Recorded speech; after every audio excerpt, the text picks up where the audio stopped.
అక్క అక్క కూర్చో అక్క. ఏంటక్క ఇలా జరిగింది? నాకు ఈ విషయం తెలిసిన వెంటనే నిమిషం ఉండలేకపోయాను. సరాసరి స్టేషన్కే వద్దాం అనుకున్నాను. కానీ నాకు యాక్సిడెంట్ అయిన దగ్గర నుంచి ఒళ్ళంతా నొప్పులు. అందుకే రాలేకపోయినాక డాక్టర్ ఏమో రెస్ట్ తీసుకోమన్నాడు. యువతల మీరేమో రిస్క్లో ఉన్నారు. అందుకే అక్క రాలేకపోయాను. ఇక్కడికొచ్చాను. అవునక్క, మొత్తం అందరినీ స్టేషన్ తీసుకెళ్లారటగా? అవునక్క, ఇదంతా మా కర్మ. ఏం చేస్తాం? వాడికి డబ్బు హోదా అన్నీ ఉండి చచ్చాయి. వాళ్ళ మాటే కదా పోలీసులు వినేది. మనది నిజమైనా న్యాయమైనా పేదవాళ్ళం కదా, మన మాట ఎందుకు వింటారు? అవునక్క, వాళ్ళకి జాలి దయ ఉండదు. పోలీసులే అంతా. పాపం చదువుకునే పిల్లని చూడకుండా రాణిని కూడా స్టేషన్ తీసుకెళ్లారటగా? అవునక్క, గోపిని కూడా వదలనన్నారటగా? నిజమేనా? అవునక్క, వెళ్ళిపోయిన వాసు రేవతి తిరిగొచ్చాకే గోపిని వదులుతామన్నారు. పాపం గోపిని వాళ్ళు చాలా దారుణంగా కొట్టారక్క. తలుచుకుంటేనే బాధేస్తుంది. ఉండదా మరి? గోపిని మీరేమైనా స్వాతి కొడుకులా చూస్తున్నారా? మీ పెద్ద కొడుకు అనిగా నువ్వు అనుకున్నావు, అలాగే చూస్తున్నావు కదక్కా. అతని కష్టం నీ కష్టం కదక్కా. అతనికేమనైతే నువ్వు తట్టుకోగలవా? నీ ప్రేమ నాకు తెలియదేంటక్క. ఆయన నువ్వేం చేయగలవు చెప్పక్క? నువ్వు మాత్రం వాసుని ఎక్కడ వెతగలవా చెప్పు? అవునక్క, వాసు గురించి ఏమైనా తెలిసిందా?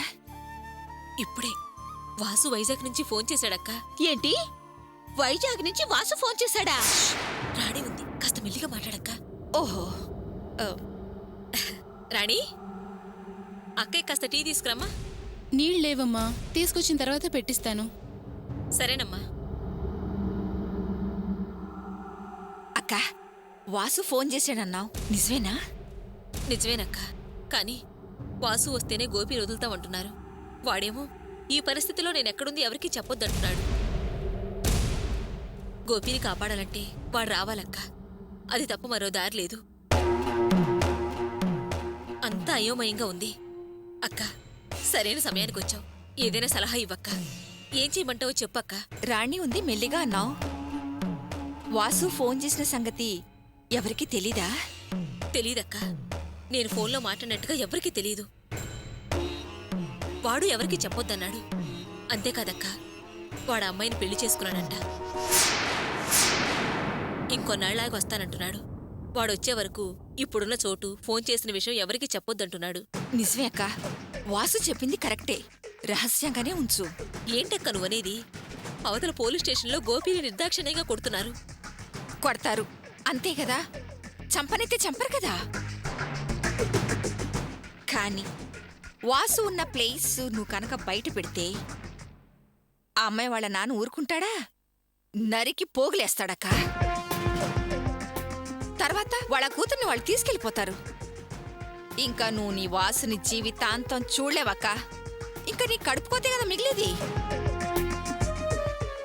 ఆ పిల్ల తండ్రి కోపం తగ్గేంత వరకు వాసు ఉన్న స్థలం నువ్వు ఎక్కడ చెప్పుకుంటుంటేనే వాడు ప్రాణాలతో ఉంటాడు. బాగా ఆలోచించక్క. ఆ తర్వాత నీ ఇష్టం అక్క. మరి గోపి ఎలా అక్క? వాడలా చిత్రహింసలు అనుభవించాల్సిందేనా? గోపిని స్టేషన్లోంచి 4 దెబ్బలేస్తారే తప్ప ప్రాణాలకేం ముప్పుకుండదక్క. కాని నువ్వేం మాత్రం నోరు జారినా వాసు ప్రాణాలతో ఉండడు. అయినా నీకిప్పుడు వాసు ప్రాణాలు ముఖ్యమా, గోపి బయటికి రావడం ముఖ్యమా? పెంచిన ప్రేమ కోసం పేగు బంధం తెంచుకుంటావా? వాసు చెప్పినట్టు విషయం నీలోనే దాచుకోక నీకేం తెలియనట్టుండు. అన్ని సర్దుకున్నాక వాసు ప్రాణాలకి భయం లేదన్నప్పుడు మిల్లిగా పెదం విప్పుదుగాని. అందాక సైలెంట్గా ఉండాక సరేనా? అమరాణి, నాకేం కాఫీ టీలొద్దు, నేను బయలుదేరుతున్నాను. పాపం ఇప్పుడేగా స్టేషన్ నుంచి వచ్చారు. అమ్మ ఆకలిగా ఉంటుంది, ఏదైనా చేసి పెట్టమ్మా. అలాగే. నువ్వు గోపిని తలుచుకుంటూ ఆరోగ్యాన్ని పాడు చేసుకోకు. రేపు మన మంచాన పెడితే చేసి పెట్టేవాళ్ళు ఎవరు ఉండరు. అన్నీ అవే సర్దుకుంటాయి. నేను వస్తానక్క. సరే అక్క.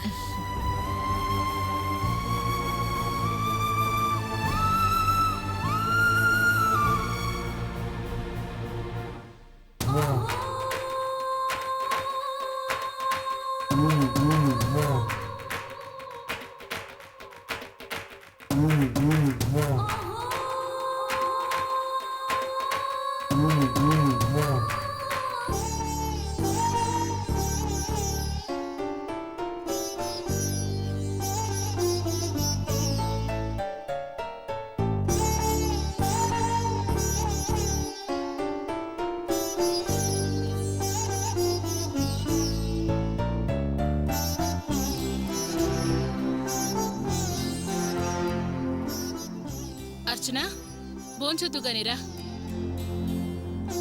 ఉదయం నుంచి అసలు ఏం తినకుండా ఇలాగే కూర్చునున్నావు. పసుపు కొమ్మ విరిగిపోవడం సర్వసాధారణమైన విషయం. ఆ మాత్రం దానికి నువ్వు ఇలా బాధపడుతూ కూర్చుంటే ఎలా? నువ్వు ముందురా, భోంచొద్దుగాని. నాకొద్దొదినా, నాకు తినబుద్ధి కావడం లేదు. అత్తయ్య కిరాణా కొట్టుకెళ్తూ వెళ్తూ నీకు భోజనం పెట్టమని వెళ్ళింది. ఇప్పుడు నువ్వు తినలేదనుకో వచ్చి నన్ను తిడుతుంది. నువ్వు ముందురా, భోంచొద్దుగాని. వద్దన్నాను కదా, నన్ను బలవంతం చేయకొదినా. అర్చన, ఏంటమ్మా, నాన్న. ఏం జరిగింది? చూడండి మావయ్య, నేనెంత చెప్పినా భోజనం చేయనంటోంది. నాన్న, నా తాళిబొట్టు కింద పడి రెండుగా విరిగిపోయింది నాన్న. అప్పటినుంచి మనసు బాలేదు. ఏదో అపశకునం జరిగినట్టుంది. ఆయనకేదో జరిగినట్టు ఆలోచన. నాకేం తోచడం లేదు నాన్న. చాలా భయంగా ఉంది. అపశకునం కరెక్ట్గానే చూపించిందమ్మా. నాన్న, ఆ, ఏంటి నాన్న మీరనేది? అవునమ్మా, అల్లుండి స్టేషన్లో పెట్టి పోలీసులు కొట్టారమ్మా. విచక్షణ లేకుండా గొడ్డును బాదినట్టు రక్తం కారేలా కొట్టారమ్మా.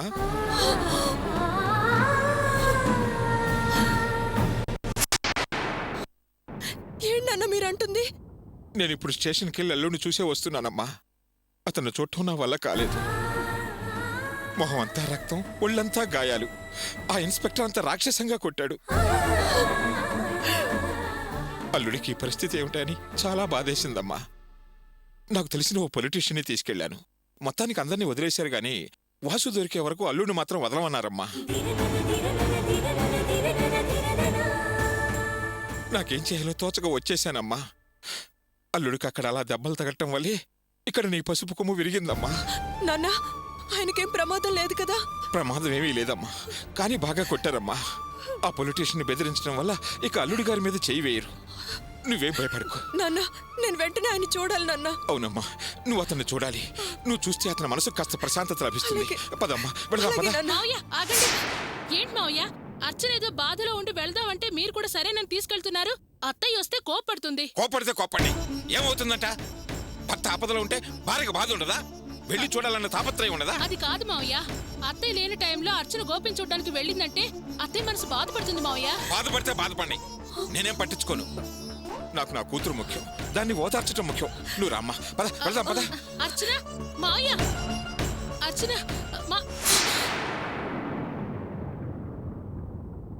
ఎక్కడికి బయలుదేరారు? వరలక్ష్మి, అల్లుడిని పోలీసులు విపరీతంగా కొట్టారు. అందుకే వాళ్ళ మనసు కాస్త ప్రశాంతంగా ఉంటుందని అర్చన స్టేషన్కి తీసుకెళ్తున్నాను. మీకేమైనా పిచ్చి పట్టిందా? వాడేమైనా ఘనకార్యం చేశాడా? దేశం కోసం త్యాగం చేశాడా? జైల్లో ఉన్నవాడిని చూడ్డానికి మన అర్జున్ని తీసుకెళ్తారా? పోనీ వీళ్ళేమైనా అన్యోన్యమైన దంపతులా? ఒకళ్ళని చూస్తే ఒకళ్ళ మనసుకి ప్రశాంతంగా ఉంటుందనడానికి? వద్దని వదిలేసి వెళ్ళిపోయిన వాడిని ఇదెళ్ళి చూడడం ఏంటండి? ఇదిగో వరలక్ష్మి, అన్ని విషయాల్లోనూ అడ్డదడ్డంగా మాట్లాడినట్టు ఈ విషయంలో మాట్లాడుకో. ఇవాళ అర్చన తాళిబొట్లో పసుపు కొమ్మ విరిగిందని అది మానసికంగా ఎంత నరకం అనుభవిస్తుందో తెలుసా? తనలో తనే కుమిలిపోతుంది. అక్కడికి వెళ్ళి చూస్తే దాని మనసు కాస్త కుదురు పడుతుంది. దాని మనసులో లేనిది మీరేం నూరిపోయక్కర్లేదు. అనవసరమైనవి మర్చిపోతున్న వాటిని గుర్తు చేసి దాని మనసు బాధ పెట్టకండి. అసలు ఎవరండి మిమ్మల్ని ఆ కుటుంబానికి సాయం చేయమని చెప్పింది? పెద్ద వియంకుడు గారు వచ్చి ఏదైనా హెల్ప్ చేయండి బాబు గారు అని అడిగారు. నేను నాకు తెలిసిన పొలిటీషియన్ని తీసుకుని వెళ్ళాను. తప్ప? తప్పే. వాళ్ళు వద్దు అన్నాక వాళ్ళ చూరు పట్టుకుని మనం వెళ్ళాడి ఎందుకని వాళ్ళకి సహాయం చేయాలి? పంచాయతీలకు పట్టుదలకు పోయే టైం కాదు వరలక్ష్మి ఇది. అల్లుడు స్టేషన్లో ఉన్నాడని తెలిసిన తర్వాత పరిగెత్తుకుని వెళ్ళి మనకు మనం సాయం చేయాల్సిన సమయమే ఇది. అతను మన అల్లుడు వరలక్ష్మి. పైగా వియ్యంకులు వారు వచ్చి అడిగారు. అలాంటప్పుడు మూతి బిగించుకొని కూర్చోవటం ఎలా? మానవత్వం గల వాళ్ళు ఎవరు అలా పట్టనట్టు కూర్చోరే. వాళ్ళ విషయంలో ఇంకా మానవత్వాలు వాటి విలువల గురించి ఎందుకు మాట్లాడుకోవడం? పెద్దదాన్ని కూడా చూడకుండా నన్ను చాచి చెంప మీద కొట్టాడు. నీ ప్రతిఫలం దేవుడు బాగానే ఇచ్చాడు వాడికి. బాగా శిక్షించాడు. నా ప్రార్థన వృధా కాలేదండి. నా కూతురి పెట్టిన కష్టాలకే మొత్తం కుటుంబాన్ని తీసుకెళ్లి కటకటాల వెనక్కి తోశాడు. ఛ! అంత మనసులేని దానిలాగా ఎలా మాట్లాడగలుగుతున్నావే? కాస్త కూడా జాలి లేకుండా అలా మాట్లాడతావేంటి? మనం ఊళ్ళో లేనప్పుడు కావ్య జీవితం నాశనం కాకుండా కాపాడాడే అల్లుడు. జైల్లో ఉన్న మన కొడుకును బయటికి తీసుకొచ్చాడే అతను. పైగా ఈ విషయం నీకు తెలిస్తే బాధపడతావని తనలో తను దాచుకున్నాడే. అంత మంచి మనసున్న మనిషికి సాయం చేయొద్దనడానికి నీకు నోరెలా వచ్చింది? పైగా దేవుడు శిక్షించాడంటావా? ఆ మంచితనాలు మట్టు బిడ్డలు అన్ని మూట కట్టుకుని తమరి దగ్గరే ఉంచుకోండి. నాకు నా కూతురికి అవసరం లేదండి. దీన్ని బలవంతాన్ని తీసుకెళ్లి ఉన్న మనసు చెడగొట్టి కొత్త ఇబ్బంది తీసుకురాకండి. మీరు కావాలంటే మీ ఇష్టం వచ్చినట్టు ఊరేగండి, నేనేం పట్టించుకోను. కానీ అర్చన్ని మాత్రం వదిలేయండి. అమ్మా అర్చన, నేనేం చేయాలమ్మా? నీ విషయంలో ఏ అడ్డంకులైనా మీ అమ్మ వల్ల ఏర్పడుతున్నాయి. ఇంకెవరు చేయగలిగింది ఏమీ లేదమ్మా. ఏదో ఒక నిర్ణయం నువ్వు తీసుకోవాల్సిందే.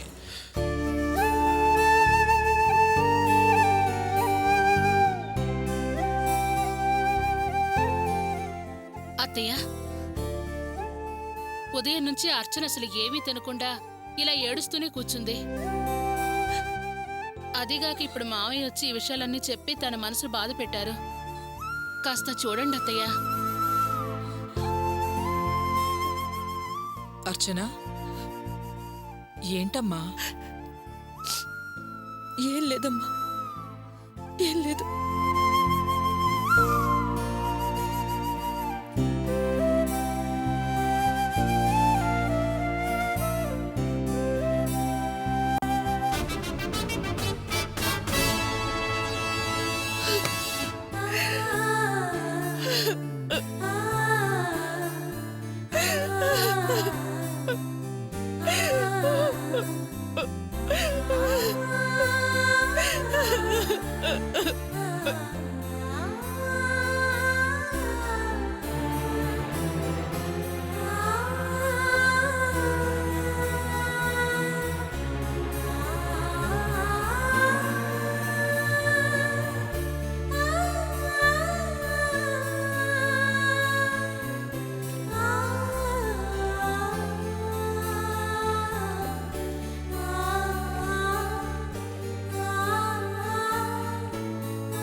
అర్చన, అర్చన, తినడానికి ఏమున్నాయి?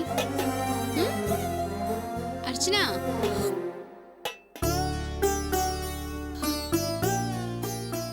ఏమైంది అర్చన? ఆ కళ్ళల్లో నీళ్ళేంటి?